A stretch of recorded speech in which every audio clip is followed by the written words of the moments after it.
Welcome to ప్రతిమాస్ world.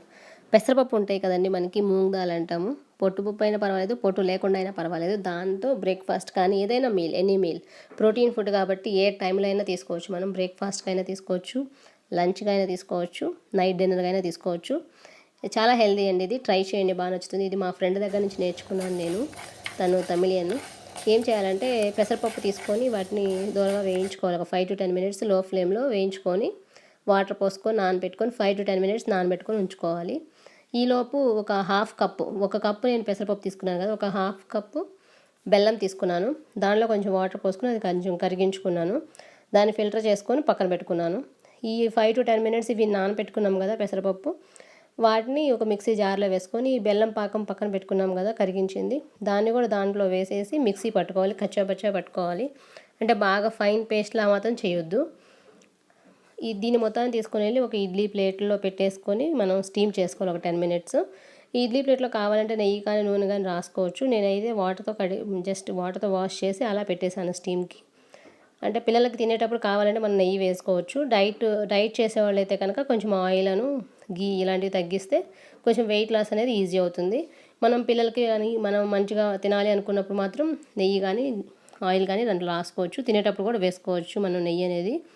ఇవి 10 minutes అయిన తర్వాత చల్లగా చేసుకోవాలి. వీటిని చల్లగా చేసేసుకోవాలి. వాటిని పీసెస్ కట్ చేసుకొని త్వరగా చల్లగా అవుతాయి కదా. ఇవి చల్లగా అయిన తర్వాత వీటిలో ఒక 5 యాలకులు వేసి నేను మిక్సీ పట్టాను. ఇది అంటే నేను క్వాంటిటీని బట్టి 5 minutes, నాకు ఇక్కడ 5 minutes పట్టింది ఈ ఇడ్లీలు ఉడకటానికి. మామూలుగా అయితే క్వాంటిటీని బట్టి మీకు 10 minutes 15 minutes అనేది మీకు తెలుస్తుంది కదా, ఇడ్లీ ఎంతసేపు స్టీమ్ చేయాలి అనేది. దాన్ని పౌడర్ చేసుకొని మిక్సీలో వేసేసుకొని పౌడర్ చేసుకోవాలి యాలకులతో కూడా కలిపి. ఇది అంతా ఒక బౌల్లోకి తీసుకొని, మనకి పచ్చి కొబ్బరి దొరికితే కనుక అది బెస్ట్ అనమాట. ఇక్కడ నాకు అవైలబుల్గా లేక నేను ఎండు కొబ్బరి పొడి వేస్తాను.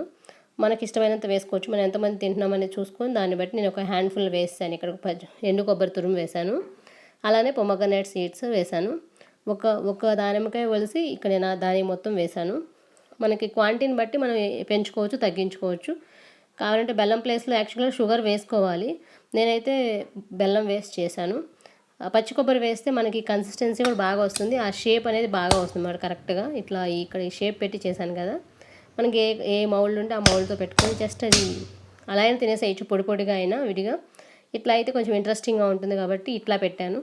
ట్రై చేయండి, నచ్చుతుంది. చాలా హెల్తీ ఫుడ్, మంచి ప్రోటీన్ రిచ్ ఫుడ్ కదా, మంచి బ్రేక్ఫాస్ట్గా తినొచ్చు. ఏ టైం అయినా వెయిట్ లాస్ అవ్వడానికి మాత్రం బాగా పనికొస్తుంది ఇది.